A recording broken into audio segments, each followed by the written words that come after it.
ఎల్లకాలం వీళ్ళ ప్రభుత్వం ఉండదు, జమిలీ గిమిలీ అని అంటున్నారు. అధికారం కూడా తొందరగా కూడా పోవచ్చు, లేకపోయినా ఉండేది ఇక 4 ఏళ్లే. దాని తర్వాత మళ్ళీ మా ప్రభుత్వం వస్తుంది. మీరు చేసిన ఇల్లీగల్ యాక్టివిటీస్ ని దగ్గరుండి బయటకు తీస్తాం. ఏదో రిటైర్డ్ అయిపోయి వెళ్ళిపోతారు అనుకుంటున్నారేమో, రిటైర్డ్ అయిపోయినా పిలిపిస్తాం. లేకపోతే తిరుపతిలో సుబ్బరాయుడు ఉన్నాడు, చంద్రబాబు నాయుడు తెలంగాణ నుంచి తెచ్చుకున్నాడు డెప్యుటేషన్ మీద. ఆయన ఏదో డెప్యుటేషన్ మళ్ళీ తెలంగాణ వెళ్ళిపోతాను అనుకుంటున్నాడేమో, తెలంగాణ నుంచి మళ్ళీ పిలిపిస్తాం. 7 సముద్రాల అవతలున్నా కూడా పిలిపిస్తాం. ప్రతి పోలీస్ ఆఫీసర్కు చెప్తా ఉన్నాం, చూస్తూ ఊరుకోం. చట్టం దగ్గర దోషులుగా నిలబెడతాం.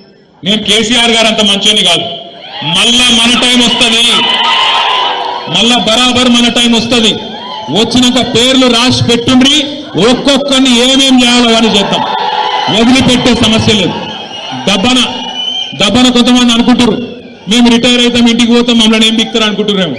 రిటైర్ అయి వేరే దేశానికి పోయినా రప్పించి తప్పకుండా అన్ని లెక్కలు సెటిల్ చేస్తాం. హిసాబ్ కితాబ్ మొత్తం చూస్తాం. గట్ల ఊకునే బాబత్ కాదు. ఇది వరకున్న కథ వేరు, ఇప్పుడున్న కథ వేరు.